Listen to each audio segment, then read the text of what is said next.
안녕하십니까. 오늘 사회를 맡게 된 저는 올 한 해 시민분과 사업을 진행한 지속가능 발전협의회 정상희입니다. 지금부터 2020 광주광역시 자원순환협의체 성과 공유대회를 시작하겠습니다. 먼저 그간 시민분과의 활동을 스케치한 영상을 준비했는데요. 함께 보시죠.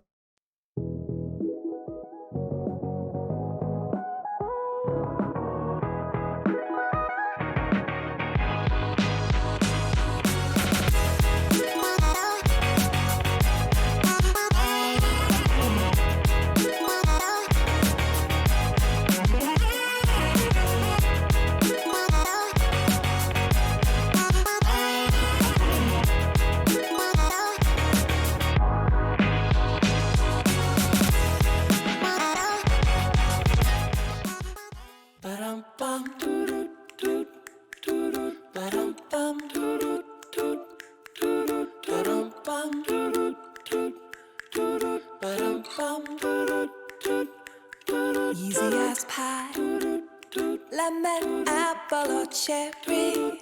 Loving you is so very sweet, sweet, sweet. How can it be such a piece of cake? And your smile is the icing. Loving you is a poem. It's sweet, sweet, sweet. How can it be? And you make my candy coated heart melt when you take my hand.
네, 감사합니다.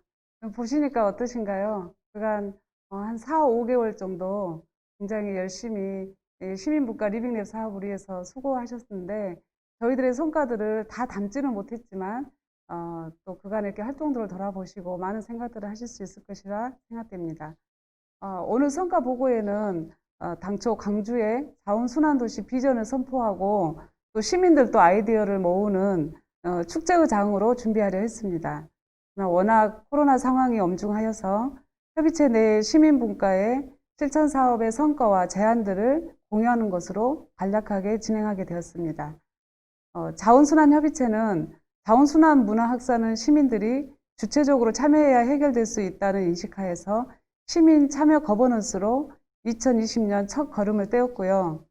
올 5월에 시민 대표 그리고 자원순환 관련 전문가들 또 시, 구 행정가 등 20인으로 자원순환협의체 회의가 출발했습니다. 곧이어 6월엔 시민실천 과제 발굴과 정책 및 방안을 제안하는 시민분과를 모집했고요. 쓰레기 감량 분과 19명, 재활용 분과 16명, 그리고 녹색 소비 분과 10명의 3개의 시민 분과를 구성해서 출범했습니다. 올 연초부터 발생한 코로나로 저희 시민 분과 활동이 결코 쉽지 않은 여정이었지만 포기하지 않고 오히려 더 절박한 심정으로 우리 시민 분과위원들이 열심히 실천 사업에 임해 주셨고요. 그래서 오늘의 성과가 더 값지고 의미 있다고 생각합니다. 조금 후에 발표되겠지만 3개의 분과에서 5개의 리빙랩을 실현해 봤는데요. 아무쪼록 이 리빙랩의 결과가 더욱 협의체 회의에서 심의 되고 또 정책적으로 구체화되어서 저희 일상생활 속에서 또 만나볼 수 있고 또 광주시의 자원순환 문화 확산에 기여하게 되기를 소망해 봅니다. 오늘 2020 자원순환협의체 성과 공유대회를 누구보다 지원하고 또 기대하셨던 분이 계십니다. 광주시의회 환경복지위원회 위원장이신 신수정 시의원님을 영상으로 모시겠습니다. 안녕하세요. 쓰레기 문제 해결원 신수정입니다. 반갑습니다. 제가 쓰레기 문제 해결에 관심 많은 거 잘 알고 계시죠? 자원순환 협의체와 함께 하였기에 더욱 그런 것 같습니다. 2020년 광주광역시 자원순환 협의체 성과 공유회를 맞이해서 진심 어린 축하와 감사의 말씀을 올립니다. 광주가 광역 최초로 2045년 탄소 중립 도시를 선언한 후 자원순환과 관련된 정책과 실천이 어느 때보다 중요한 시간입니다. 무엇보다 제가 8대 광주광역시의회 후반기 환경복지위원장 소임을 맡게 되면서 자원순환 협의체와 함께 임기 내 해결할 수 있는 당면 과제나 정책들을 점검해야 하는 시기라고 또 생각합니다. 쓰레기 감량분과 또 재활용분과 녹색 소비분과에서 활동하셨던 이렇게 다양한 실천 사례들을 제도적으로 좀 보장하고 또 이를 활성화하기 위해서는 여기 계시는 자원순환 협의체 위원님들과 한 분 한 분과 소통과 또 협치에서 비롯된다는 점을 저는 잘 알고 있고요. 임기 내 꼭 실행에 옮겨보려고 합니다. 연말연시 코로나19로 인한 사회적 거리두기 등 몸과 마음조차 거리두기로 인해 멀어지는 듯하지만 그럼에도 불구하고 이렇게나마 인사를 올릴 수 있게 돼서 감사한 마음입니다. 한 해 동안 정말 수고 많으셨고요. 코로나19 상황에서도 용기 잃지 마시고 또 우리 자원순환 협의체 위원 여러분들의 삶 안에서도 늘 건강과 가정의 안녕을 기원하겠습니다. 다시 한번 2020년 광주광역시 자원순환 협의체 성과 공유대회를 진심으로 축하합니다. 고맙습니다.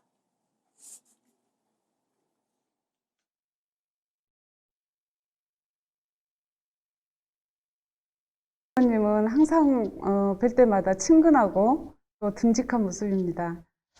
다음은 광주광역시 환경생태국에서 김서공 국장님을 모시겠습니다. 줌으로 참여해 주셨는데요. 반갑습니다.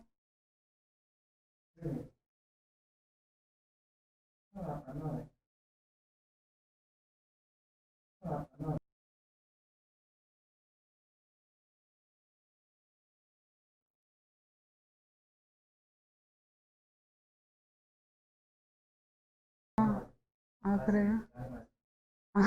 예, 죄송합니다. 지금 조금 채널에 혼선이 있어서 연결이 안 되고 있습니다. 다음 기회에 또 이렇게 말씀을 듣는 시간이 있을 줄로 생각됩니다. 이 외에도 많은 분들이 자원순환협의체를 응원해 주셨지만 이제 오늘 또 간략한 행사를 위해서 일일이 모시지 못한 점 양해 부탁드리고요. 내년에는 또 더 좋은 모습으로 또 여러분들을 모실 수 있도록 노력하겠습니다. 곧바로 성과 발표를 시작하겠습니다. 첫 번째, 쓰레기 감량 분과의 종이 분리 배출 활성화 방안에 대한 리빙랩 성과를 광주 환경운동연합 정은정 팀장님께서 해주시겠습니다.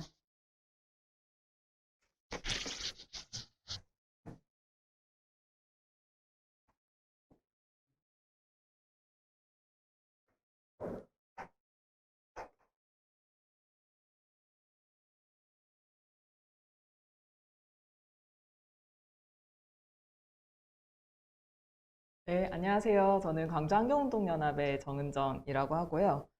이번에 그 시민 리빙랩 중에 쓰레기 감량 분과에서 종이팩 관련해서 분리배출을 활성화하는 방안에 대해서 활동을 진행했는데 이 활동에 대한 성과와 정책 제안에 대해서 말씀드리도록 하겠습니다. 종이팩 분리배출 활성화 저희 리빙랩은 이렇게 진행됐습니다. 기간은 2020년 10월부터 1월부터 10월까지였는데 주로 활동했던 기간은 9월과 10월 2달 동안이었고요. 대상은 13개의 공동체가 참여했습니다. 방법은 종이팩 분리배출함을 거점 수거로서 설치를 하고 또 관리 인력이 이걸 관리를 하면서 종이팩 재활용을 활성화시켰고요. 인식 개선을 하고 확산시키는 것을 목표로 하였습니다. 여러 차례 회의가 진행이 됐고요. 또 아래에 작게 보이는 이 사진이 종이팩 분리배출함 사진입니다. 이게 위원분들이 관리하시는 공동체에 설치가 돼서 운영이 됐고요. 저희가 시작을 하면서 느낀 것이 많은 사람들이 종이팩과 종이류가 따로 분리배출해야 된다는 것을 모르고 계셨습니다. 그래서 우리는 그것을 알리는 일이 급선무라고 생각을 했어요. 저 역시도 자원순환에 대해서 활동을 하고 있지만 제가 어릴 때 그 누구도 종이팩과 종이류를 따로 버려야 된다 이런 거를 배운 기억이 없었고 또 하나 제가 몰랐던 이유는 제가 사는 아파트에도 이 종이팩 분리 배출함이 따로 있지 않았습니다. 그래서 그게 가장 큰 문제라고 생각이 들었어요. 저희는 이렇게 활동을 진행을 했는데요. 실제로 시민분들께 홍보를 해서 종이팩을 많이 모아주시면은 깨끗하게 씻어서 말려서 모아주시면 그걸 잘 모으고 또 거기에 상응하는 휴지나 이런 것들을 좀 드리기도 했고요.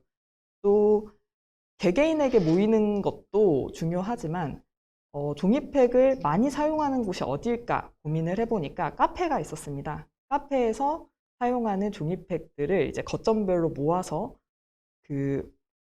모으고 또 그것을 이제 종이팩을 휴지로 교환을 하고 또 필요하다면 거기 공동체에 이제 기부를 하기도 하고 이런 활동들을 진행했습니다. 활동을 한참을 하다 보니까 좀 여러 가지 문제점이 발생을 했어요. 이제 첫 번째는 이게 깨끗이 씻어서 말려서 배출을 해주셔야 되는데 그런 부분이 잘 되지 않으면 또 특히 좀 날이 덥거나 그럴 때는 빨리 부패를 하고 또 뭐 벌레 알이나 이런 것들이 생기기도 하고 이게 자원으로서 가치가 있어야 하는데 쓰레기를 좀 모으고 있는 느낌 그리고 또 단순 노동을 하는 느낌 뭐 그런 일들이 계속해서 있는 것 같고 이게 이런 식으로 갈 것이 아니라 좀 정책적으로 어떤 것들을 우리가 제안을 해야겠다 이렇게 생각이 들었고 그 전에 활동하고 있는 공동체를 이제 찾아가서 어떻게 활동을 하고 있는지 애로사항은 무엇인지 조사를 모니터링을 진행했습니다. 조사 결과 이렇습니다.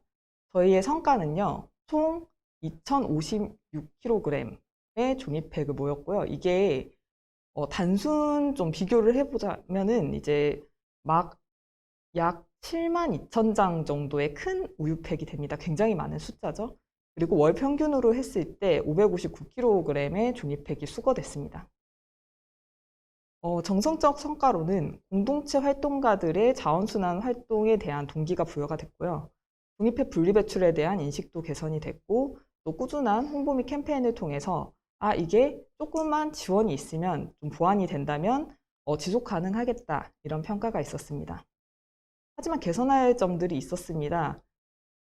이 부분은 정책 제안으로 말씀드릴게요. 저희가 이 활동을 진행을 하면서 짧은 기간이었지만 그 좀 가능성을 발견한 것들이 처음에는 다들 좀 어려워하셨지만 시간이 지날수록 변화해 가셨습니다. 저도 진행을 했는데 예를 들어 카페에 처음에 부탁을 드려요. 카페에 가서 종이팩을 좀 모아주십시오 말씀을 드리면 처음에는 귀찮게 꼭 해야 돼요. 한번 해볼게요 이런 식으로 하셨는데 또 수거하러 가면은 좀 우유가 남아있기도 하고 좀 깨끗하지 않으시기도 하고 그럴 때도 있었어요. 그런데 저희가 휴지를 다시 가져다 드리고 이걸 또 기부를 해드리겠다 말씀드리고 이렇게 활동하시는 것들이 자원순환에 큰 도움이 된다라고 말씀을 드리니까 점점 좀 책임감을 느끼시고 더 깨끗하게 배출하시기 시작했더라고요. 그리고 오히려 저희가 수거해 가지 않아도 더 많이 모아서 가져다 주시기도 하고 이런 좀 발전된 방향들이 있었습니다. 하지만 말씀드렸다시피 이 활동을 지금 상태로 지속하는 것은 좀 어렵겠다라는 판단이 들었습니다. 왜냐하면 이것은 일반 쓰레기를 버리는 것처럼 그냥 배출함에 버리면 분명히 아무리 깨끗하게 종이팩을 배출하다 하더라도 한 종이팩에 우유가 가득 들어있고 더러운 상태로 버려지면 다른 것들도 다 오염이 되기 때문에 이게 잘 활성화되기가 어려웠습니다. 그렇다면 관리하는 인력이 꾸준히 있어야 하는데 그런 것들이 가능할까 이런 생각이 들었습니다.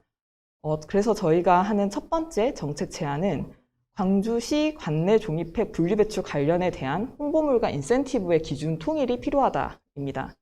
현재 5개 자치구별로 이제 종이팩의 분리배출에 대한 홍보도 진행하고 계시고요.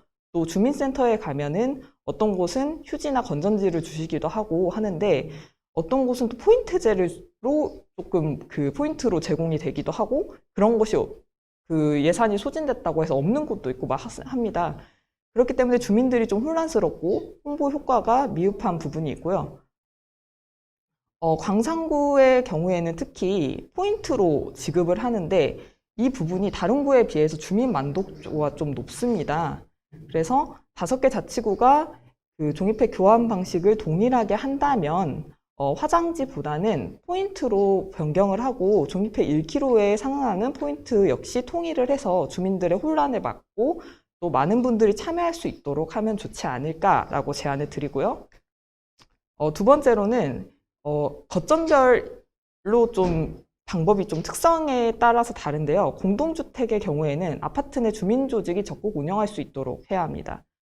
광주시 관내 녹색아파트 인증이나 성과관리의 여러 가지 평가에 종이팩 분리배출 실적에 대한 것들이 좀 들어가도록 하고 또 관리 조직이 그 주민 조직들과 함께 또 경비 아저씨나 이런 부분들과 함께 인센티브 교환을 자체적으로 할 수 있도록 좀 지원할 수 있는 방안이 필요하다고 봅니다.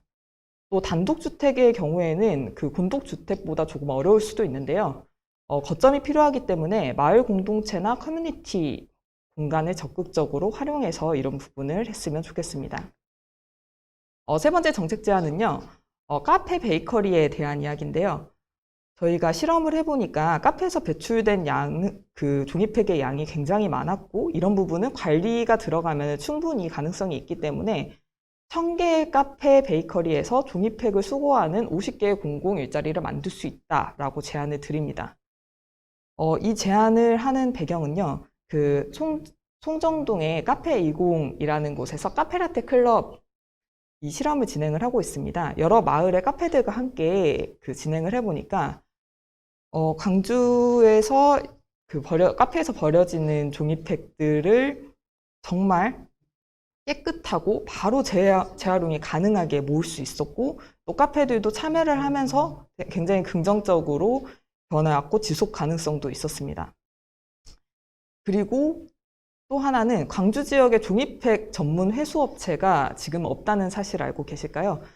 예전에는 있었으나 지금은 너무 질이 안 좋은 종이팩들이 많이 들어와서 그 전주와 부산의 업체에서만 그 재활용을 하고 있다고 합니다. 그래서 이런 것들을 다시 좀 부활을 시키고 우리 광주에서 버려지는 종이팩을 재활용을 좀 활성화할 수 있는 방법 중에 하나로 일단은 카페를 먼저 한번 해보자. 실제로 이렇게 많은 곳에서 그 한 카페가 마을에 뭐 60곳, 뭐 적게는 이제 50곳, 10곳 이렇게 많이 이렇게 모았고요. 계산을 해보니까 한 개의 카페에서 월 평균 12kg의 종이팩을 수거한다면 1000개의 카페에서는 월 12톤의 종이팩 수거가 가능하고요. 그렇다면은 2개월에 24톤 정도가 됐기 때문에 제지회사에 납품할 수 있는 단위가 됩니다. 그래서 카페가 거점이 돼서 이렇게 모으고 또 지자체가 여기에 함께 해서 제지회사를 한번 이렇게 쫙 돌아가지고 이걸 모은다면은 종이팩 재활용 다시 활성화시킬 수 있지 않을까 이렇게 좀 제안 드립니다. 시는 그 공공 일자리를 50개를 이 종이팩만 가지고 하기는 사실 어렵다고 생각을 합니다. 하지만 그 주민센터가 만약에 거점이 된다고 하면은 거기에서 좀 활동하시는 공공 일자리가 있다면 그 주민센터를 중심으로 그 마을의 카페들과 협약을 맺고 그 카페들은 깨끗하게 분리 배출을 하고 또 공공 일자리 분들이 이걸 주기적으로 수거를 하고 또 이 거점이 돼가지고 그 재활용하는 제지업체나 선별장에 보내고 뭐 이런 활동들이 좀 지속적으로 그 운영될 수 있지 않을까 이런 제안을 드립니다. 저희 포스터가 그 종이팩은 종이가 아니다 라고 되어 있는데요. 먼저 이 부분을 시민들에게 알리는 것이 중요할 것 같습니다. 그리고 또 당장 가능한 것부터 실행을 한다면 내년에는 더 많은 성과가 있을 건데요. 그 누군가는 종이팩이 뭐가 중요하냐, 자원순환 전체를 생각해야지 이런 말씀하셨습니다. 하지만 종이팩 하나가 재활용이 잘 되면 다른 것들도 다 바뀔 수 있다는 것을 이번 활동을 통해서 확인을 했습니다. 2021년에는 광주시가 종이팩 재활용률이 가장 높은 도시가 되기를 희망합니다. 감사합니다. 네, 오랜 시간 기다리게 해서 죄송합니다. 지금 유튜브로 오랜 시간 기다리게 해서 죄송합니다. 소리가 나오는 것 같아요. 그래서 지금 이 줌 채널을 들어와 계신 분들은 또 별도의 유튜브 채널을 오픈하셔서 국제기후환경센터로 치시면 됩니다. 들어오셔서 이 중계를 보시면 되겠습니다. 다음은 쓰레기 감량 복가의 특별 사업입니다. 장례식장의 일회용품 사용은 뭐 일회용품 온상이라고 할 정도로 심각한데요. 광주 지역에서 친환경 장례 문화를 만들어가기 위해 녹색소비자연대와 광주환경운동연합과 함께 추진한 사업입니다. 광주 전남 녹색소비자연대 허승희 처장님이 나오셔서 발표해 주시겠습니다.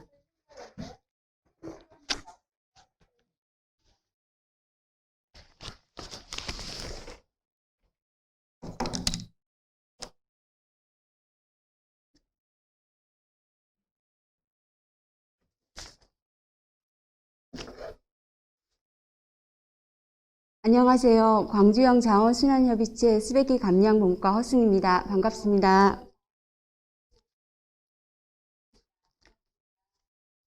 장례식장 일회용품 사용 절감을 위한 방안을 발표하겠습니다. 처음에 장례식장 일회용품 사용 규제 및 현황에 관한 자원의 전략과 자원의 재활용 촉진에 관한 법률을 살펴보겠습니다.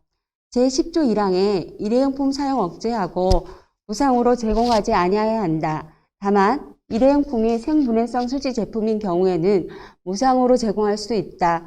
이렇게 적혀져 있습니다. 8조를 자세히 살펴보고자 합니다.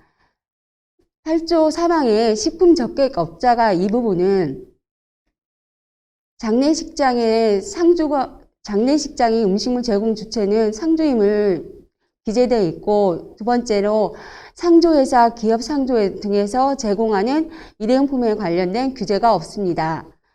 현재 고정된 조리시설 및 세척시설이 모두 갖춰져 있는 곳은 없습니다.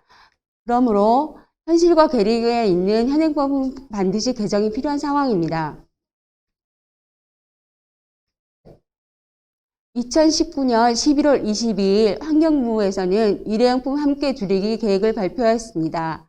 세척이 비교적 용이한 컵, 수저 등을 10kg는 21년까지 사용을 금지하고 24년까지는 접시, 용기 등으로 단계적으로 확대 실시될 예정입니다. 현재 우리나라는 일회용품 장례식장의 소비량의 20%를 차지하여 심각한 환경 문제가 대두되고 있습니다. 광주형 자원순환협의체 쓰레기 감량 분과에서는 광주광역시 시민을 대상으로 2020년 9월 16일부터 9월 30일 온라인과 직접 설문조사를 실시하여 카드뉴스를 제작하였습니다. 현재 광주 장례식장 1년 평균 방문 이용 횟수는 1에서 3회가 가장 많았습니다. 대부분 조문객들이 일회용기에 음식을 제공받는다 하였습니다. 또한 이 부분에 있어서 환경 문제의 심각성이 우려된다고 응답하였습니다. 장례식장 다회용품 사용에 관한 시민들은 64.7%가 찬성의 의사를 표시하였습니다. 직장 상조 및 상조보험회사에 일회용품 제공 금지하는 것에 대해서 과반수 이상 찬성을 보였습니다. 가장 중요한 것은 장례식장의 음식물 상차림에 대해서 무엇보다 개선이 필요하다고 적극적인 설문에 응답을 해 주셨습니다. 이 결과 일회용품과 음식물 쓰레기 감소를 위해 상차림이 대폭 간소화가 필요합니다. 장례식장에서 일회용품 줄이기 위한 자성적 노력도 무엇보다도 필요합니다. 상조회사의 일회용품 사용 제공 금지, 지자체 조례 재정 지원 및 지원이 필요한 상황입니다. 두 번째로 광주광역시 41개 장례업소를 대상으로 일회용품 사용 실태를 조사 실시하였습니다. 세척시설 싱크대 구비된 곳이 26회소고 빈소마다 설치되어 있었습니다. 조리시설을 갖춘 장례식장은 63%였었고 용기로는 일회용을 사용하고 있었습니다. 다회용기는 전혀 비치되지 않고 구비도 사용하지 않고 있었습니다. 일회용품 유입 경로로는 상주 관련 외부 유입이 74%로 가장 많은 비중을 차지하고 있었습니다. 일회용품 절감 애로사항으로는 상주 관련 외부 유입 규제 어려움이 많았고 세척 및 조리시설 마련 및 인력 고용 비용 부담이 70%로 과중하게 차지하고 있었습니다. 그리고 가장 중요한 상차림의 반찬 가짓수가 10에서 14가지로 가장 많은 비중을 차지하고 있었습니다. 이 결과를 분석해보니 장례식장에서도 일회용품 줄이기의 필요성을 절실히 공감하고 있었습니다. 또한 일회용품 반입 제재가 어렵고 식기위생 상태 관리 어려움, 인력 고용으로 인한 비용 문제가 발생한다고 생각하고 있었습니다. 그리고 일회용품 사용 절감을 위한 자발적 협력 참여 의사도 보였습니다. 애로사항을 개선하고 시설 및 용품 교체 시 지원 방향이 요구되고 있었습니다. 그리고 다중이용시설에 대한 시민의식이 불신을 초래하는 이 부분에 대해서 좀 개선사항을 보이고 있었습니다. 마지막으로 장례식장 일회용품 줄이기 방향을 말씀드리겠습니다. 정부는 장례식장 내 일회용품 사용 규제하는 자원의 절약과 재활용 촉진법 개정 및 시행이 필요합니다. 조리 및 세척 시설을 갖추지 않는 장례식장에 식음료 제공 금지 제도도 필요합니다. 또한 지방자치단체에서는 지방조례 재개정 및 가이드라인을 통해 장례식장 사용 금지 시행이 필요합니다. 그리고 다회용기 사용 확산을 위해서 지역 내에 사회적 기업 육성이 무엇보다도 필요합니다. 그리고 제일 중요한 식품진흥기금을 마련하여 장례식장의 조리 및 세척시설 지원이 필요합니다. 또한 장례식장은 음식 제공 가짓수를 3에서 5가지로 최소한 간소화시키는 게 무엇보다도 필요합니다. 그리고 다회용품을 모두 전환하는 것보다 우선 순차적으로 어떤 것들을 전환할지 품목을 정하는 것도 중요합니다. 그리고 장례식장 이용 계약 시 일회용품 반입 금지 조문 규제가 필요합니다. 장례식장 도우미 대상으로 다회용기 사용 권장을 위한 인식 개선 및 교육이 필요합니다. 마지막으로 장례식장에서 다회용기 사용 시 상주에게 인센티브를 제공하는 것도 중요하다고 생각됩니다. 저희 광주형 자원순환협의체 쓰레기 감량 분과에서는 일회용품 없는 친환경 장례 문화 조성을 위해 보고회 및 간담회를 실시할 예정입니다. 또한 지방 조례 재개정 및 가이드라인을 통해 장례식장 일회용품 사용 금지를 위한 기반을 마련할 것입니다. 장례식장 일회용품 사용 줄이기를 위한 컨설팅 및 지원 방안을 모색할 예정입니다. 그리고 잠깐만요. 물 좀 마시고요.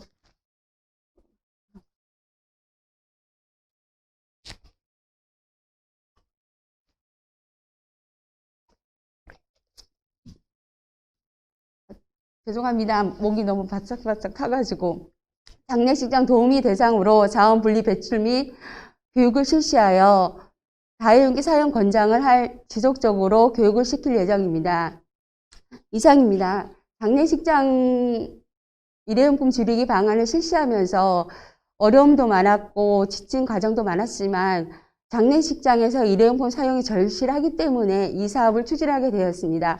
감사합니다.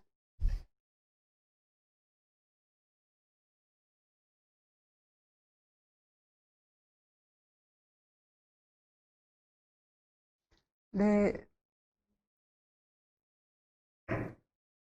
네, 수고 많으셨습니다.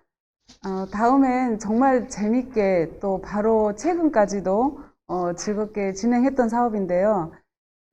저희 재활용 분과 첫 회의에서 2개의 아이템을 가지고 좀 설전을 겨뤘어요. 그래서 그게 고장난 우산 수리 사업과 또 커피 찌꺼기로 공공 퇴비장을 만들자는 이런 아이템이 2개 나왔었는데요. 저희들이 둘 다 욕심 있게 잡았고 또 2개 다 굉장히 좋은 성과를 거뒀습니다. 먼저 고장난 우산 재활용 정거장 운영 리빙랩에 대해서 듣겠습니다. 재활용 분과 분과장으로 수고해 주신 광주 공유센터 백지은 팀장님이 나오셔서 발표해 주시겠습니다.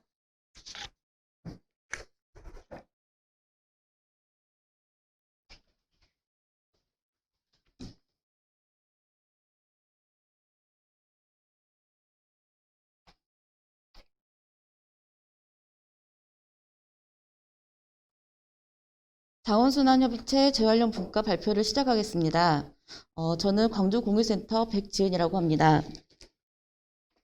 재활용 분과에서는 자원 재활용을 주제로 생활 속에서 실천할 수 있는 실천 과제를 발굴하고 시범 운영하여 시행 가능성과 효율적 확산 방안을 논의하고 정책 제안을 위한 활동들을 추진해 나가고 있습니다. 재활용 분과는 마을 공동체, 단체, 기업, 교육기관의 참여로 총 13명으로 구성되어 있습니다. 재활용 분과에서는 전체 회의 3회와 기획회의 4회를 진행을 했습니다. 1차 회의에서는 시민분과의 취지를 공유하고 리빙랩을 소개하고 리빙랩 아이템을 제안하는 자리로 회의에서 고장난 우산 수리의 재사용 방안과 커피박, 도심 쓰레기를 활용한 퇴비장 만들기로 2가지 리빙랩 사업을 추진하게 되었습니다. 2차 회의에서는 수거 우산 중 쓸 수 있는 우산과 굳혀진 우산은 공유 우산으로 사용하고 수리가 불가능한 우산은 분리하여 재활용하자는 의견이 나왔는데요. 분리된 우산천은 방수 기능을 살려 재활용품으로 디자인하여 여러 생활용품으로 제작을 하게 되었습니다. 우산 수거 거점으로 광주 공유센터, 양림 달콩이 휴게소, 하나민의 만물 수리센터, 시민생활 환경회의 4곳을 지정하여 우산 수거를 시작하게 되었습니다. 4차례의 기획회의에서는 우산천의 방수 기능을 살려 일회용 비닐 대용으로 사용할 수 있는 주머니 제작과 실생활에서 사용할 수 있는 디자인을 서현 어페럴에 의뢰를 하게 되었고 우산 수거 후 수리교육과 재활용 교육의 기회를 희망하는 기관에 제공하기 위한 계획을 수립하여 진행을 하게 되었습니다. 우산은 일단 참여단체를 모집하여 우산 정거장을 만들어 홍보를 통해 우산을 모으고 우산 정거장에서 수리교육과 분리교육을 실시했습니다. 분리된 우산천을 가지고 업사이클링 제품 만들기 교육과 실습을 시행하게 되었습니다. 우산 정거장으로는 5개구에 18개 우산 정거장이 현재 운영되고 있습니다. 우산 정거장을 거점으로 모아진 우산은 약 770개 정도가 되는데요. 이 중 쓸 수 있는 우산 120개에는 공유우산 태그를 달아서 공유우산으로 쓰일 예정이고 우산천으로 제품화된 것도 100점이 됩니다. 모아진 우산을 바탕으로 우산 정거장을 중심으로 우산 수리 재활용사 양성교육이라는 기치를 가지고 교육을 8회 실시했습니다. 수거한 우산의 수리 교육을 통해 재활용사를 양성하고 고장난 우산을 분리하고 재활용품을 제작하는 등의 활동을 자원봉사와 노인 일자리 연계 등의 방법으로 진행을 했습니다. 자원순환 교육과 우산 수리, 고장난 우산의 분리 교육은 양림동 펭귄마을 광주공유센터, 자비신행의 황산구 공익활동지원센터, 아이쿱 생협 일곡지구점에서 5회 실시를 했습니다. 분리한 우산천을 이용한 업사이클링 제품 만들기 수업은 광주공유센터와 황산구 공익활동지원센터, 자비신행회를 통해 3회 진행해서 총 8회의 교육을 진행하게 되었습니다. 우산 재활용품 제품으로는 여러 가지가 나왔는데요. 우산 손잡이 부분을 이용한 다용도 거리, 귀여운 우산천을 이용한 파우치 만들기, 여름에만 쓰고 보관하는 선풍기를 씌우는 선풍기 덮개, 쇼핑백, 크로스백, 에코백 등으로 다양한 파우치 용도의 가방을 만들었습니다. 그리고 휴지 케이스, 우비, 신발 주머니, 다용도 배낭, 자전거 안장 덮개, 앞치마 등등의 제품이 탄생하게 되었습니다. 우산천은 방수가 되고 세탁이 쉬운 이점을 살려서 시장에서 장바구니 대용이나 물기가 있는 생선이나 야채류를 사서 담는 일회용 비닐봉지 대신 용도로 이용하고 앞치마나 우비처럼 방수 기능이 있어 비를 맞아도 젖거나 스며들지 않는 용도 등으로 다양하게 이용할 수 있다는 장점이 있습니다. 6번째로 재활용 캠페인을 진행했습니다. 캠페인 활동을 통해 우산 정거장과 수거에 대해 홍보하고 우산천을 이용한 재활용 제품을 직접 만들어보는 체험을 진행하게 되었습니다.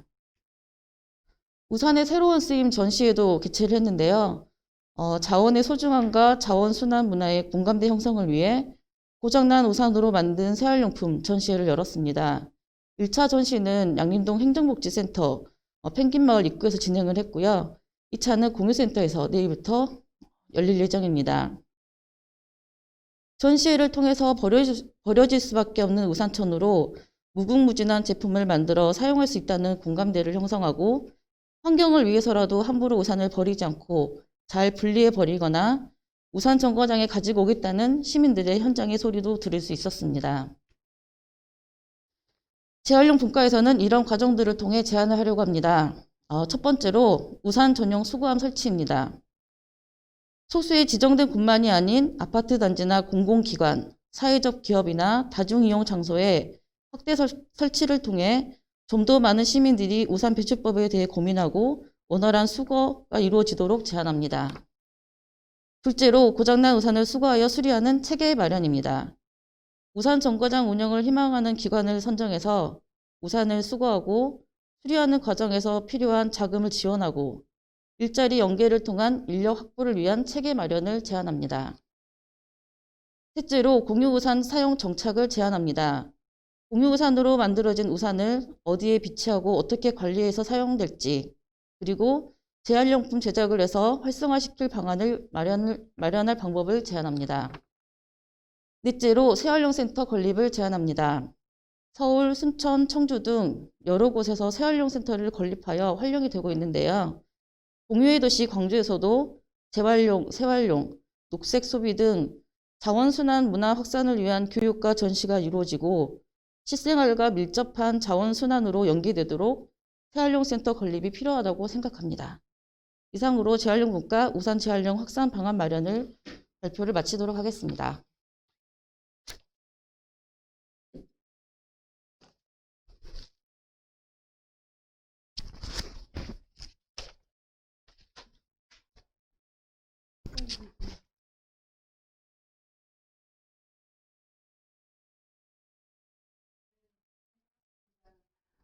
정말 세상에서 이렇게 아름다운 쓰레기가 있을 수 있나 싶을 정도로 이 재활용품이 하나씩 만들어질 때마다 저희들이 정말 감탄하고 또 행복했었는데요. 이 사업들이 앞으로도 더 우리 시민들 일상생활 속에서 그냥 고장난 우산을 버리는 게 아니라 어떻게든지 모아서 또 이렇게 더 아름다운 것으로 또 탄생됐으면 좋겠습니다. 다음은 커피박 퇴비장 조성 사업인데요.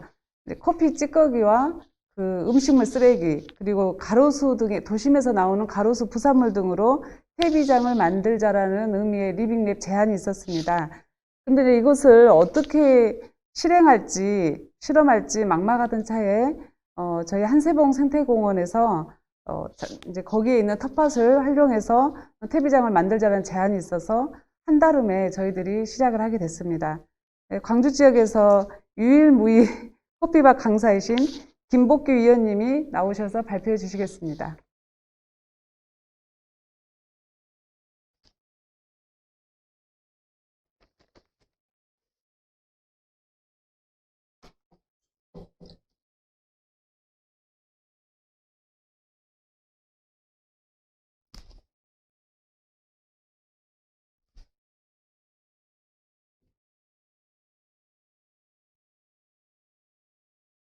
안녕하십니까.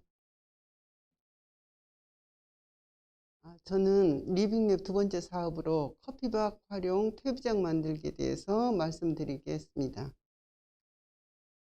저희들은 아까 말씀드린 것처럼 한세봉 그 생태공원에 있는 공간을 활용해서 커피박 퇴비를 만들고 거기에 이제 퇴비장을 만들 계획을 세웠는데요.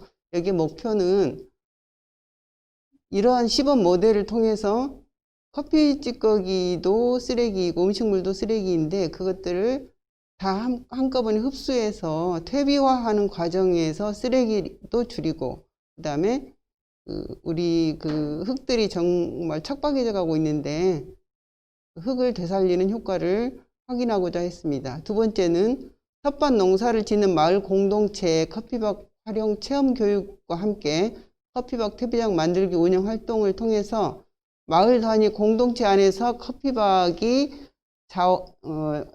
자원순환하는 고리를 만들어낼 수 있지 않을까 하는 목표를 가지고 있었고요. 세 번째는 커피박 퇴비장 모델을 활용하여 광역시의 퇴비장 조성의 계기를 마련한다 하는 목표를 가지고 시작하였습니다.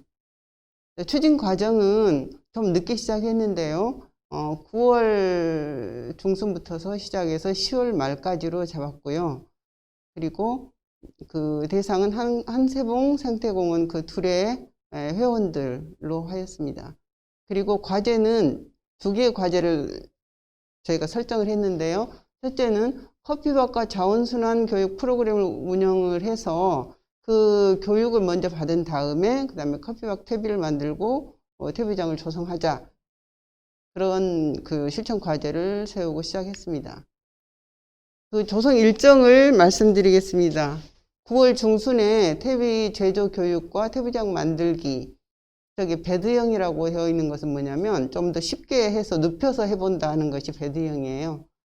그리고 내용은 한세봉 그 둘의 생태공원 주변에서 그 회원들이 구입할 수 있는 재료, 커피박 찌꺼기하고 부속 재료들이 커피박과 한약재, 깻묵 이런 것들이었거든요. 그래서 그 주변에서 나온 것들을 가지고 퇴비를 만들기로 했습니다. 그래서 9월 중순부터 10월 초까지 퇴비 만들고 부숙하고 관리하고 그 다음에 10월 말까지 한 달 동안 호숙을 하고 그래서 11월 말까지 11월 말에는 퇴비를 확인한 다음에 걸러내서 소포장하는 방법으로 일정을 세웠습니다. 자, 첫째, 커피박과 자원순환 교육 프로그램을 운영했는데요. 먼저 자, 이제 그 회원들을 대상으로 재활용과 재활용의 각종 사례와 커피박이 어떤 성분을 가지고 있는가, 그 다음에 커피박에 재활용되는 그 스토리, 그 다음에 약간의 그 체험활동 이런 것들을 했고요. 두 번째는 커피박 퇴비는 어떤 것인가에 대해서 커피박 퇴비가 왜 친환경 퇴비이고 어떤 기능성을 갖고 있는가에 대해서 교육을 하고 그 다음에 가정용 커피박 퇴비 키트를 만들어 보고 그 다음에 거기에 적합한 허브 식물을 쉽게 재배할 수 있는 재배기를 만들어서 1차로 아주 그 교육과 체험 활동을 마쳤습니다. 자, 커피박 실천 과제 두 번째로는 커피박 퇴비장 운영하는데 먼저 커피박이 왜 퇴비화가 될 수 있는가에 대해서 커피박 성분에 대해서 주로 관심을 가지고 공부를 했는데요. 커피박에는 이렇게 조섬유, 조단백, 조지방, 회분, 그 다음에 여러 가지 무기질 이런 것들이 남아 있어서 이러한 좋은 영양소를 활용해서 퇴비화할 수 있다면 부속 재료가 나머지 부분만 채워줘도 충분하기 때문에 좋은 퇴비를 만들 수 있다는 결론을 얻습니다. 그 한세봉에서 실시하는 퇴비 만들기 제조 방법은 좀 더 손쉽고 누구나 쉽게 접근할 수 있는 방법으로 선택하였습니다. 먼저 드럼통 180리터를 기준으로 해가지고 만들었는데요. 재료에는 커피박이 드럼통 180리터 기준 해가지고 커피박 98리터, 그 다음에 부재료는 42리터인데 부재료는 한약 찌꺼기하고 깻묵, 그 다음에 쌀겨, 왕겨를 말합니다. 그 다음에 미생물, 물 이런 재료를 가지고 만들었는데 커피박 퇴비 제조의 조건은 어느 퇴비나 첫째는 수분 함량이 55에서 60%가 되어야 되고 산소 공급이 되어야 되고 퇴비는 호기성 발효를 하기 때문에요. 그 다음에 탄질률이 아주 중요한데 이 탄질률은 다른 공동체에서도 퇴비를 만들 때 이 탄질률을 맞춰주면 됩니다. 자기 주변에서 최소한 얻을 수 있는 부재료들을 가지고 탄질률을 맞춰주는 거예요. 커피박을 베이스로 해서. 그 다음에 부숙 온도는 퇴비 내부가 50도씨 이상이 되면 됩니다. 그 다음에 후숙 과정은 30일 이상 저온 후숙. 예를 들면 실온에서 후숙하면 되는 거죠. 자, 그 다음에 이제 실제로 이제 만들어 본 그 내용들을 이제 사진으로 지금 보여주고 있는데요. 첫째, 지금 그 두 장의 맨 사진은 커피박과 부재료를 수거해서 그것을 손질하는 과정이에요. 커피콩이 갈아지지 않는 것이 있었을 때 골라내고, 그 다음에 약재들의 덩어리가 있는 것은 갈아준다든가 분쇄를 해가지고 만들면 좋습니다. 그 다음에 커피박과 부재료와 미생물을 충분히 섞고, 그 다음에 세 번째로 수분을 조절하는데 55에서 60% 되게 합니다. 수분이 너무 적었을 때나 수분이 너무 많았을 때 미생물과 곰팡이, 다른 미생물과 곰팡이가 피거든요. 자, 그 다음에 그것을 180리터 드럼통에다가 저희는 그 농업용 드럼통 180리터를 썼는데 여성 회원들이 하기에는 조금 용량이 큰 것 같습니다. 150리터나 120리터를 쓰면 좋겠어요. 거기에 80리터만 채우고 20리터는 공간을 비워둡니다. 왜냐하면 아까 호기성이라고 했죠. 그래서 산소가 남아있게 해야 되죠. 그리고 드럼통 입구를 부직포로 막은 후에 뚜껑을 닫아서 저렇게 눕혀놓습니다. 그리고 아주 따뜻한 곳에다가 눕혀서 이제 저 퇴비 드럼통이 있는 곳 몇 개를 만들던 그 있는 곳을 우리가 퇴비장이라고 합니다. 그래서 이제 그 부숙 과정에 들어가는데요. 부숙 과정에서 온도, 습도 관리를 해주고 저렇게 수시로 굴러주고 그 다음에 2주일에 한 번씩 뒤집기를 해줍니다. 그런 과정을 지금 보여주고 있네요. 그 다음에 이제 후숙 과정에 들어가는데요. 후숙 상태를 살펴본 다음에 이제 부숙이 끝났다고 생각되면 후숙으로 들어갑니다. 후숙 상태에서도 한번 뒤집어 주는 것은 필요합니다. 이번에 해보니까 후숙 과정에서 아래쪽에가 수분이 너무 차 있었어요. 그래서 한번 뒤집어서 그 다음에 후숙이 완결된 걸 보고 또 덩어리 있는 것을 걸러내 가지고 그다음에 마지막에 보면 퇴비를 지금 포장하고 있죠. 500g이나 1kg 정도로 운반하고 나누기 좋게 또 판매하기 좋게 퇴비를 포장합니다. 그래서 이번에는 280리터의 커피박 퇴비를 생산하였습니다. 지금 여기 제가 가지고 나왔는데요. 지금 이게 500g 정도 되는 그 한 세봉 둘의 커피박 탭이에요. 이번에 생산한 거. 근데 되게 커피박이 깨끗해 보이죠. 그래서 이런 식으로 해서 판매도 할 수 있고 서로 가정용으로 쓸 수 있게 나누기도 편합니다. 자, 그 다음에 이제 커피박 탭이가 몇 가지 장점이 있는데요. 그 장점을 말씀드리자면 커피박 탭이는 뭐 친환경이다 이런 말을 하는데 그보다 몇 가지 기능성을 가지고 있습니다. 첫째는 커피 찌꺼기에는 폴리페놀 성분이 있어서 해충에 되게 해충 퇴치에 효과가 있는데요. 특히 민달팽이 퇴치에 효과가 있습니다. 그 다음에 일반 탭이보다 적은 양으로 더 많은 효과를 볼 수 있다는 점이고요. 세 번째는 냄새가 적고 깨끗한 탭이다. 그것이 커피박 탭이가 갖고 있는 기능성입니다. 다음에 이제 제안을 드리고 싶은 부분은 이 도형은 광주형 커피박 자원순환인데요. 광주 내에서 그 카페에서 수거된 커피 찌꺼기들을 수거하는데 저기에서 여러 가지 일자리와 그 다음에 그 수익을 낼 수 있는 부분이 창출될 수 있는 부분이고요. 그 다음에 그것들이 이제 모이는 과정에서 부패하지 않도록 일단 말려주고 그것들을 퇴비 생산을 합니다. 그 퇴비 공동체에서.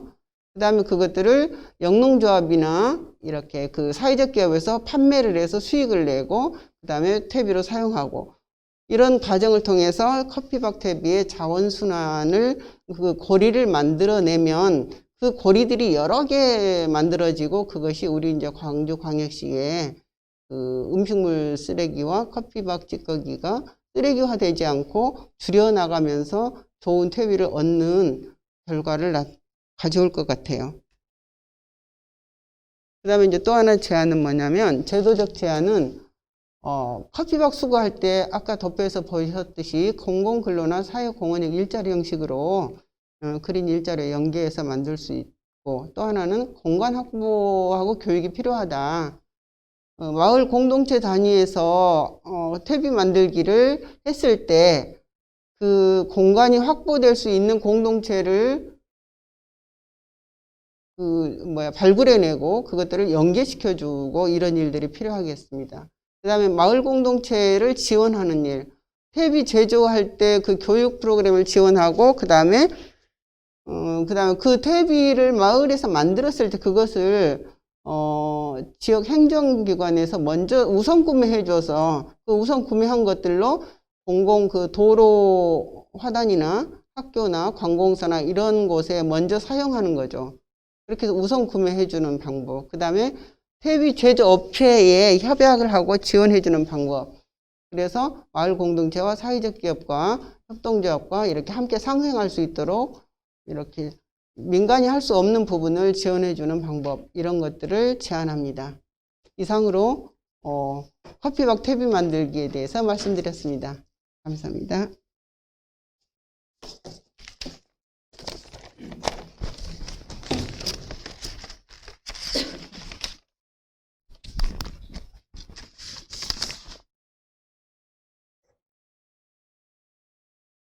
네, 수고 많으셨습니다. 다음은 마지막 발표입니다. 녹색 소비 분과에서 녹색 소비를 확산시키는 방안 마련을 위해서 고민을 많이 했는데요. 분과장이셨던 광주 녹색환경지원센터 임은채 연구위원님이 나오셔서 발표해 주시겠습니다.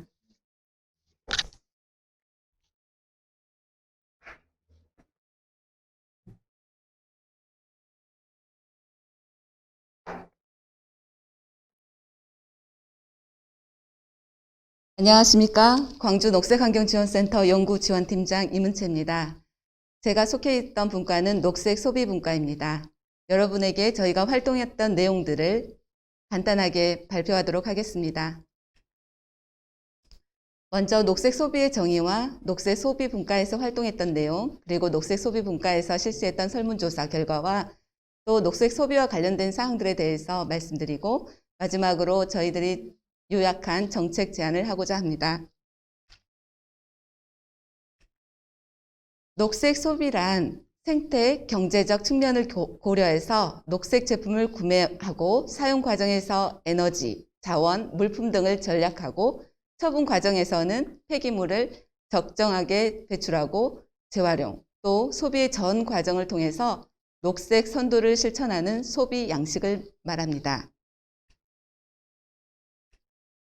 저희 녹색 분과에서는 폐유를 활용한 비누를 생산하는 강청 외에 소비자 연대 시민 모임 등 그리고 광주 친환경 생활지원센터가 모두 함께 하였으며 생분해성 비닐을 생산하는 세안팩도 함께 하여서 녹색 소비에 대해서 고민을 하고 다 함께 의견을 모았습니다.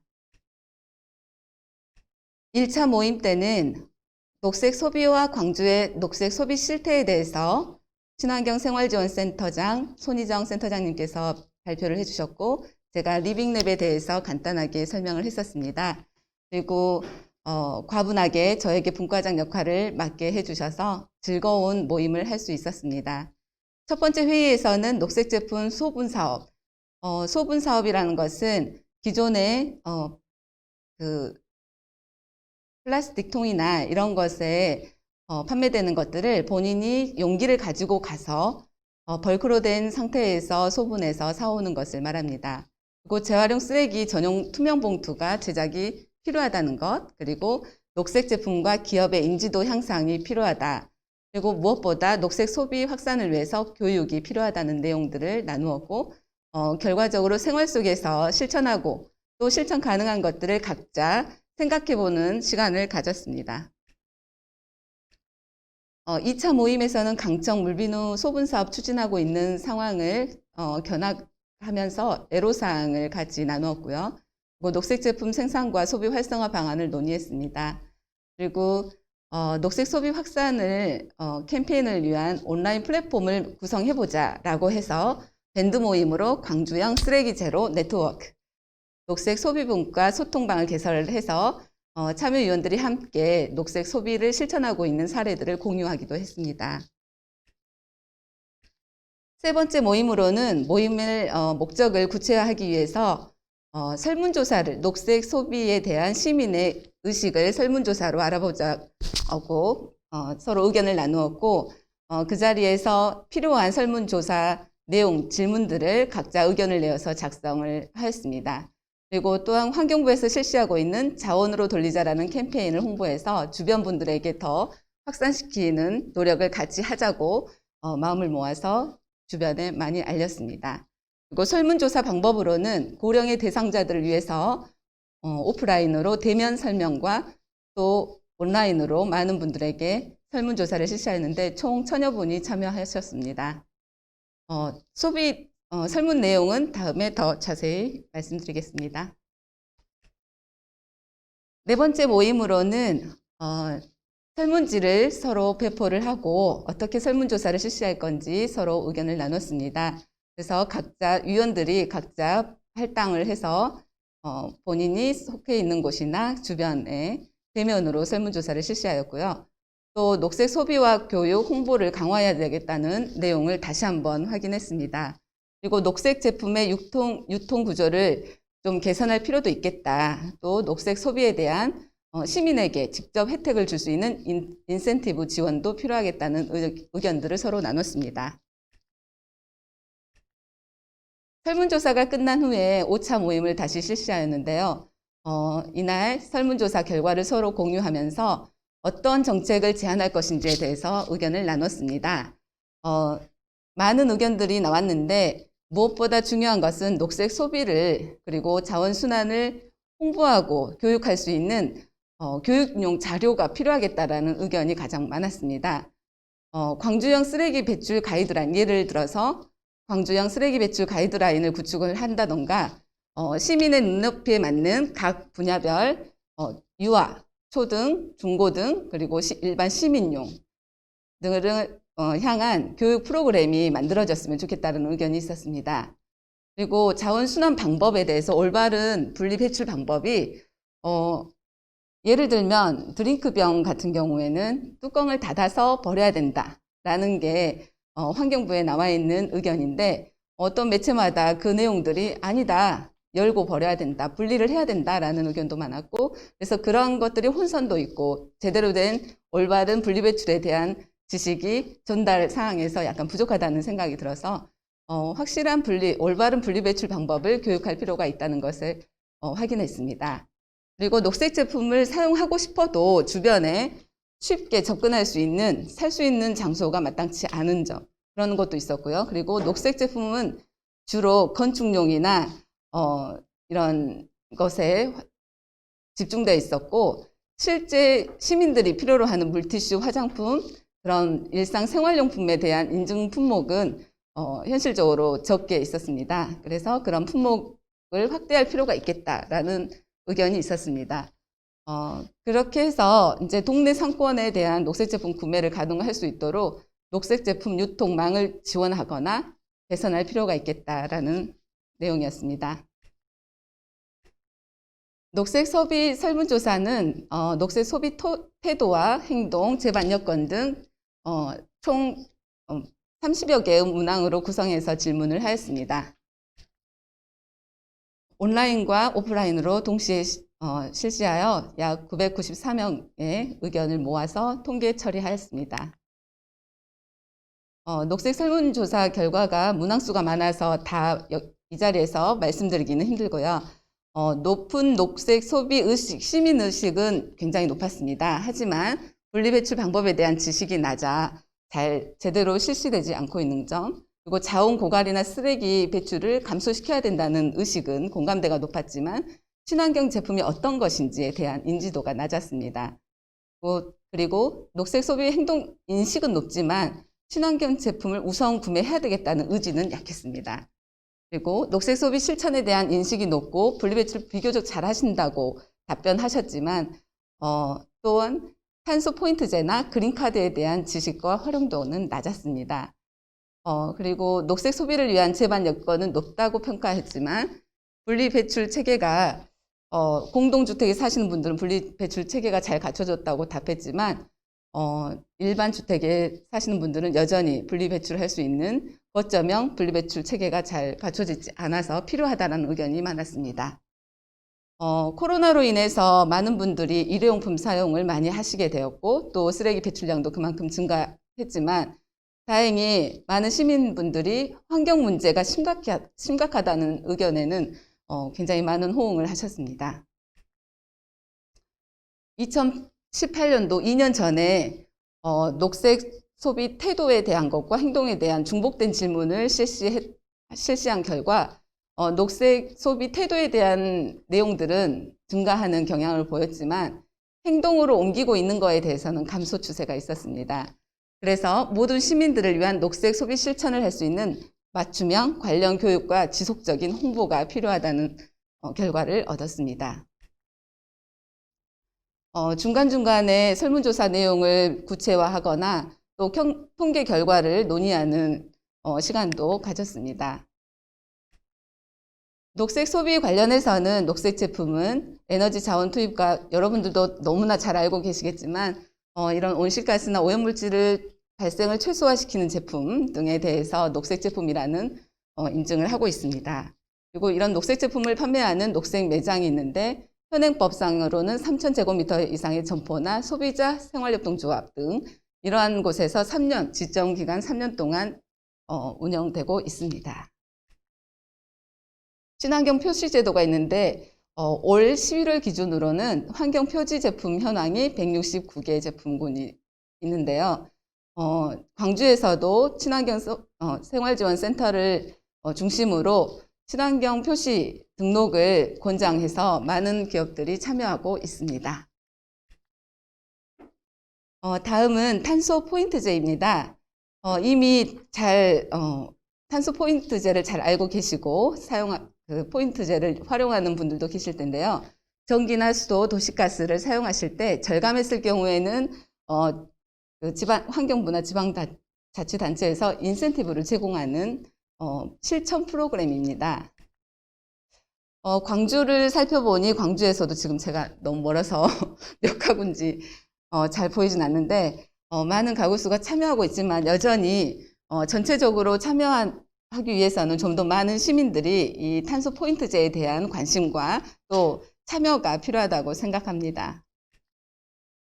그린카드 제도로는 탄소 포인트제와 함께 가정에서 수도, 전기 이런 가스들을 절감했을 때 포인트가 제공되고 있고, 친환경 소비를 했을 때 그린카드로 구매하면 포인트가 제공되고 있습니다.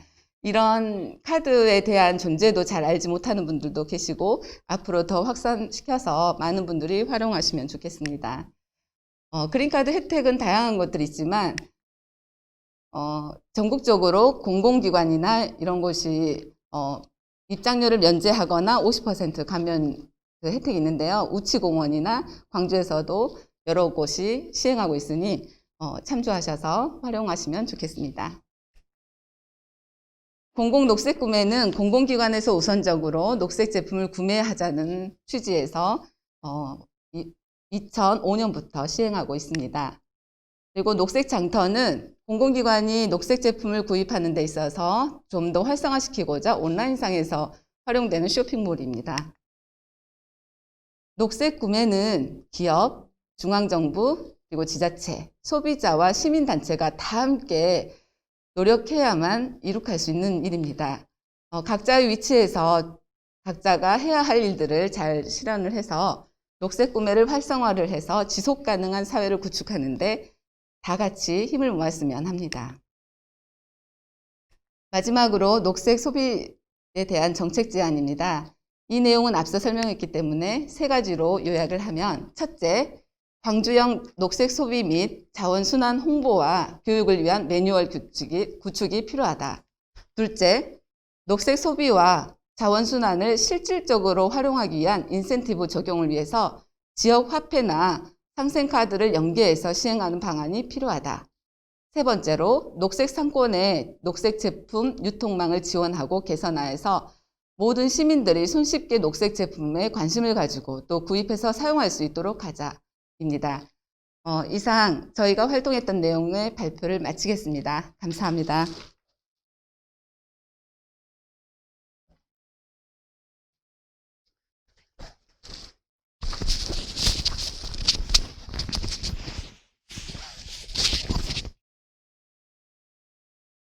감사합니다.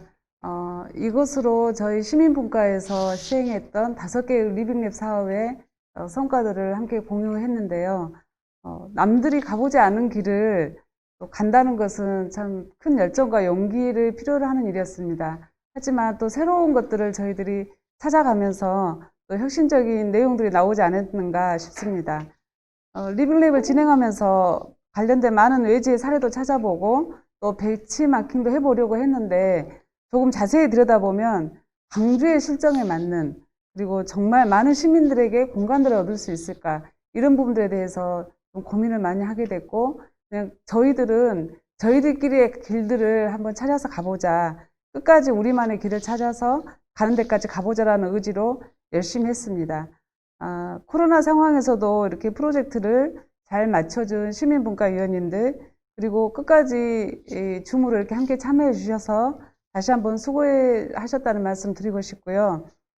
저희 그 자원순환 협의체에 저희 그 운영위원장님이 계십니다. 저희들의 사업에 처음부터 끝까지 함께 관여하시고 또 항상 응원해 주시고 또 길들을 좀 알려주셨는데요. 이번에 장롱습지를 국가지정습지로 지정하는데 굉장히 애도 많이 쓰셨고, 특히 이제 쓰레기 문제 해결과 자원순환 정책에 열일하고 계십니다.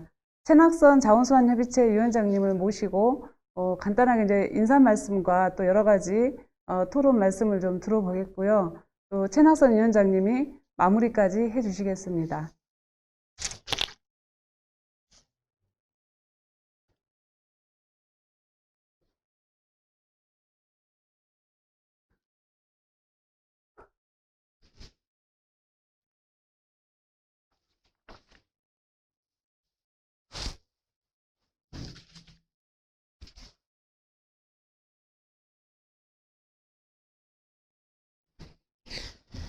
네, 안녕하세요.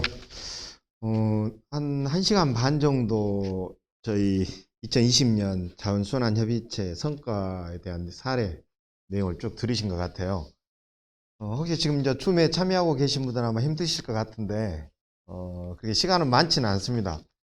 저희들한테 주어진 시간이 한 30여 분밖에 안 돼서, 같이 만나서 한 자리에서 같이 성과 보고대회도 같이 하고, 그동안 한 6개월 동안 고생한 내용도 같이 공유해야 되는데, 이런 코로나 때문에 저희들이 이렇게 온라인으로, 화면으로, 대할 수밖에 없는 상황이 좀 안타깝습니다. 우선 그 사례 한 5개 정도 금방 얘기가 됐었는데, 대부분 사례들이 우선 시민들이, 우리 광주 시민들이 같이 참여해서 한 대안을 만들어내는 그런 사례를 중심으로 해서 아마 사례 공유가 있었던 것 같습니다. 그래서 그 얘기 좀 들어보신 내용 중에서 혹시 앞으로 이제 우리가 내년에는 어떻게 이 자유순환협의체 안에서 시민들과 함께 대안을 만들어 갈 것인가, 그런 내용들을 같이 한번 공유했으면 하는 생각이 들거든요. 그래서 혹시 그 줌으로 참여하고 계신 분들 한번 손 한번 흔들어 주십시오. 자, 그럼 서로 그 한번 확인 한번 하시게. 손 한번 흔들어 주십시오.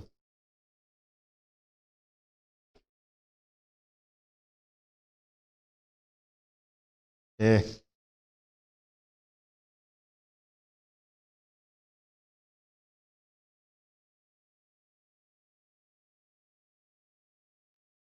예, 서로 아마 확인이 아마 좀 되신 것 같아요. 그래서 혹시 그 먼저 얘기하실 분 한번 계실까요? 그동안 쭉 한번 들은 내용 관련해서 뭐 다른 얘기도 좋고 우선 한번 들은 성과 내용을 좀 중심으로 해서 얘기를 한번 해 주십시오.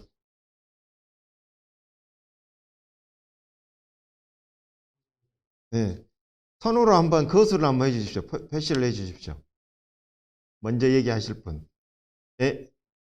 예, 시민생활환경에 우리 임수연 사무처장님, 예, 손 드셨네요. 먼저 한번 얘기 한번 해 주십시오.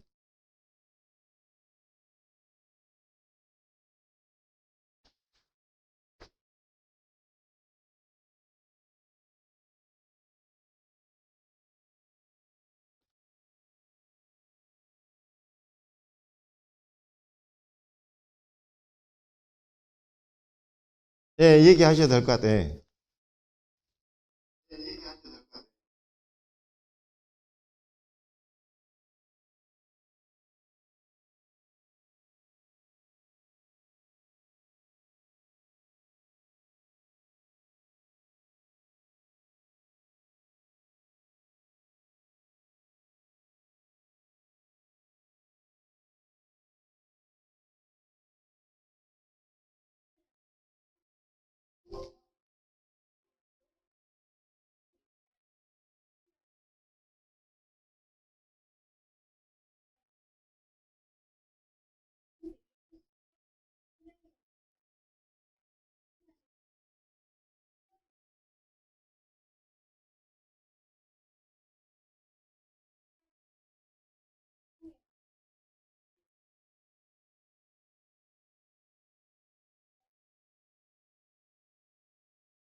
예, 고맙습니다.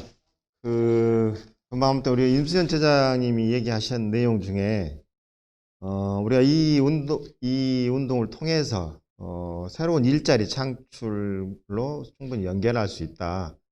이제 그 부분 관련해서 뭐 재활용 선별장이나 새생활센터나 크린하우스, 이렇게 진행된 것들이 서로 연결되는 내용들을 좀 가져갔으면 하는 내용을 얘기하신 것 같더라고요.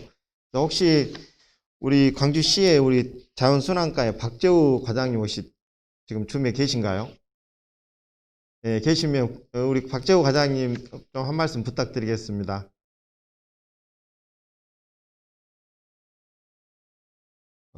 어찌됐든 간에 우리 광주시에 우리 생활쓰레기라는 모든 쓰레기 문제를 책임지고 계신 우리 박재우 과장님. 네.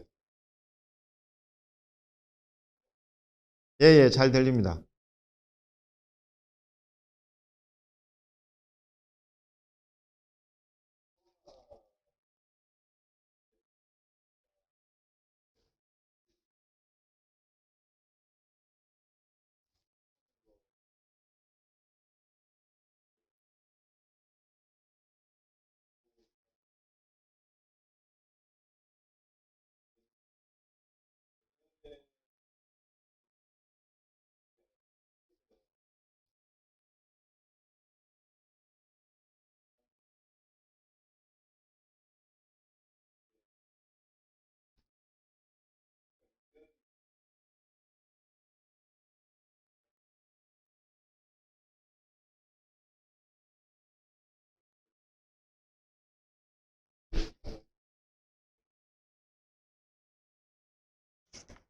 앞으로도 지속적으로 참여해 주시고 적극적인 지원 부탁드립니다. 부장입니다.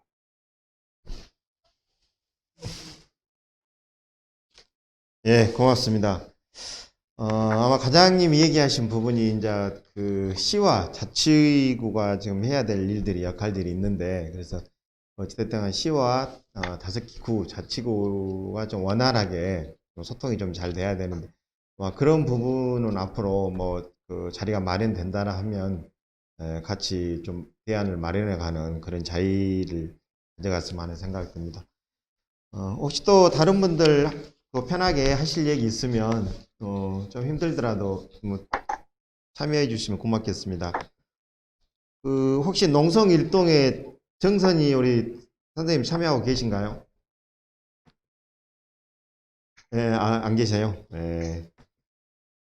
그러면 혹시 그 효천 찾는나무에 우리 이성목 선생님 계실까요?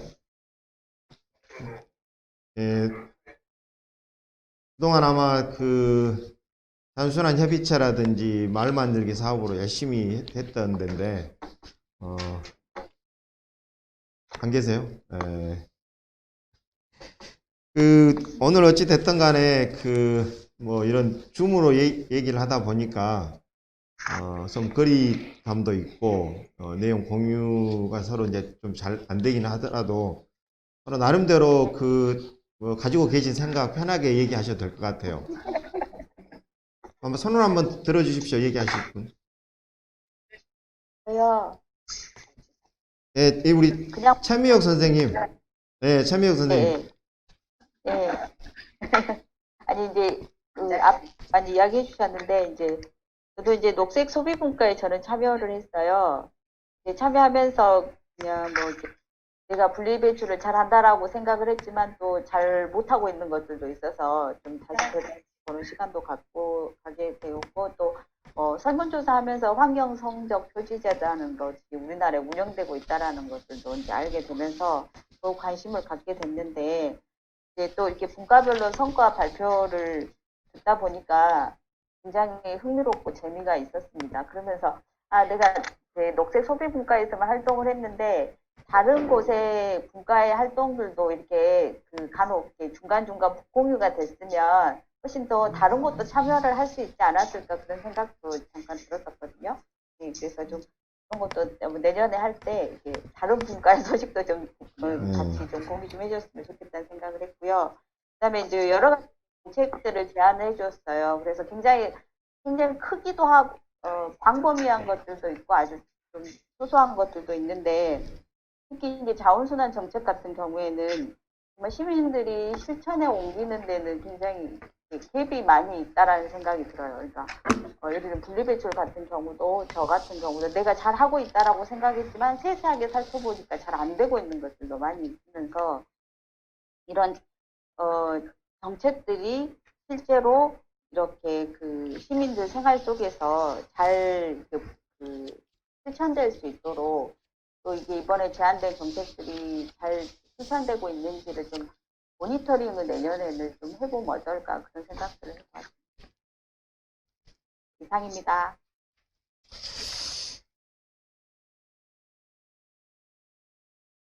예, 고맙습니다.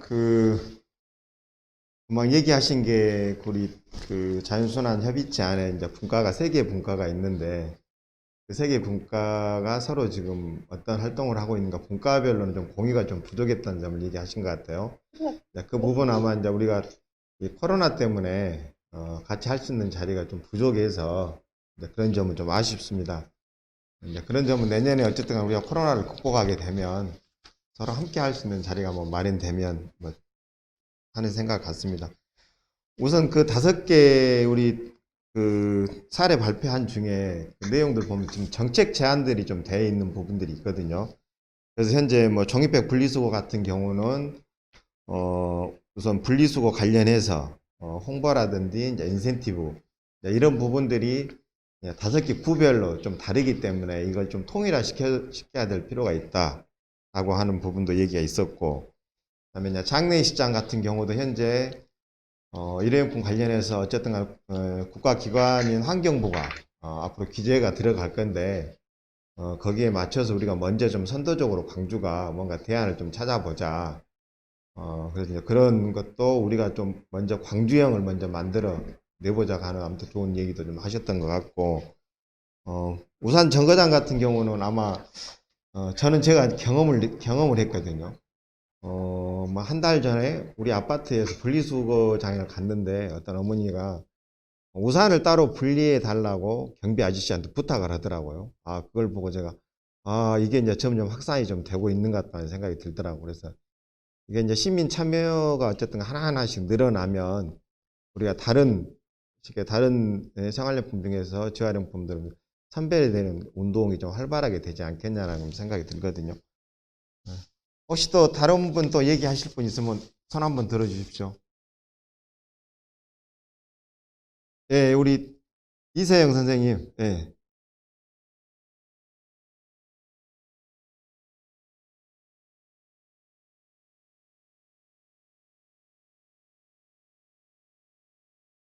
저희가 이제 여러 번 하다 보니까 줌 회의도 점점 이제 익숙해지는 것 같습니다.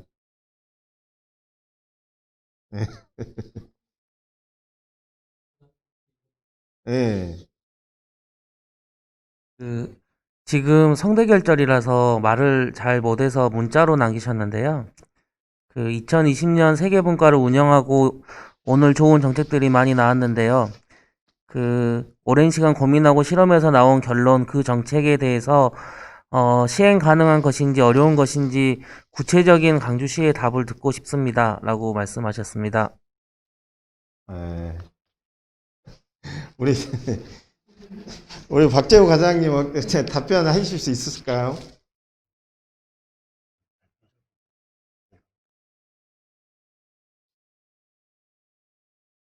네, 과장님 아무튼 짧게 한번 답변 한번 해주십시오.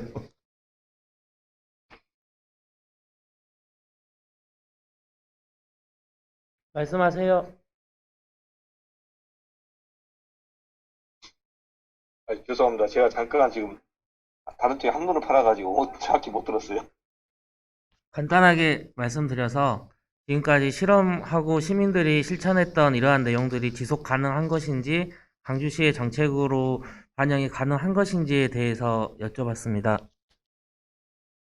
예. 가능한 부분들도 많이 있고요. 그 중에 제가 저번에도 말씀드렸던 우산을 재활용하는 부분 같은 경우도 굉장히 좋은 제안이라고 생각을 합니다. 앞으로 SRF 시설이 가동될 경우에 이게 지금 시설이 들어와서는 안 될 쓰레기 중에 하나인데요. 이걸 어떻게 하면은 공동주택이나 단독주택에서 모아서 재활용을 할 수 있는 방법, 그리고 이게 쓰레기 봉투로 들어가지 않게 하는 방법 등을 좀 더 구체적으로 좀 논의할 필요가 있을 것 같고요. 나머지 뭐 부분들도 좋은 제안이어서 이것을 정책으로 이제 이어가려면 아까 말씀드린 대로 자치구와도 상당히 좀 많이 논의를 해야 될 필요가 있다는 생각을 가지고 있습니다. 감사합니다. 네, 고맙습니다. 여러 얘기하실 얘기들이 많으실 것 같은데, 이거 온라인 상태가 좀 원활하지 않고, 그래서 우리가 좀, 이 다음에 지금 다시 한번, 우리 자연순환 협의체 관련해서 내년에 앞으로 사업 방향에 관련해서 논의할 자리가 또 아마 또 있을 것 같다는 생각이 들거든요. 아마 그래서 준비되면 그때 또 다시 논의를 하기로 하고, 그래서 오늘은 저 성과보고대 관련해서 마무리 말씀을 좀 드리겠습니다. 현재 광주는 이제 쓰레기 문제, 생활 쓰레기 관련해서 시민들이 다 아시다시피 여러 가지 어려운 점이 좀 현재 가지고 많이 있습니다. 그래서 상무사각장 폐쇄 이후에 저희들 쓰레기 관련해서 SRF를 만들어서 그걸 나주 열방화발전소에서 좀 처리를 하는 것으로 그렇게 될 거라고 생각했는데 그게 현재 이제 쉽지 않은 상황으로 좀 현재 가고 있고 그래서 우리가 스스로 우리 쓰레기를 문제를 해결하지 않으면 문제 해결 방법이 좀 없다라고는 좀 생각이 많이 들거든요. 그래서 양가동 매립장 같은 경우도 현재 지금 30년 이상 지금 현재 수명이 단축되어 있는 상황에서 시민 모두가 지금 나서서 함께 이 문제를 좀 해결해야 되지 않겠냐고 생각합니다. 아까 우리 녹색분과의 마지막 내용 보면 시민에 의한 시민을 위한 자연순환 정책이라고 하는 내용이 있더라고요. 그래서 우리가 광주형이라고 하는 이 생활쓰레기 문제 해결하는 데 있어서 우리 시민들과 함께 대안을 만들어가고 그래서 방법을 찾아서 우리 스스로 어쨌든 간에 이 문제를 좀 해결해야 되지 않겠냐고 생각합니다. 그래서 그 중심에 자연순환 협의체가 행정과 의회와 시민단체 전문가가 함께 이끌어가는 이 협의체 안에서 어쨌든 간에 이런 쓰레기 문제를 좀 해결하는 방안을 좀 찾았으면 하는 생각이 듭니다. 그래서 올 1년 어쨌든 코로나로 인해서 여러 가지 활동하는데 제약도 많고 힘들었는데도 불구하고 고생하신 모든 분들에게 아무튼 감사드리고 내년에는 올해 이런 내용을 가지고 내년에 좀 더 나은 내용으로 시민들과 함께 실천했으면 하는 생각이 듭니다. 예, 오랜 시간 함께 해주셔서 고맙습니다. 예, 이상으로 성과 공유회를 마치도록 하겠습니다. 고맙습니다.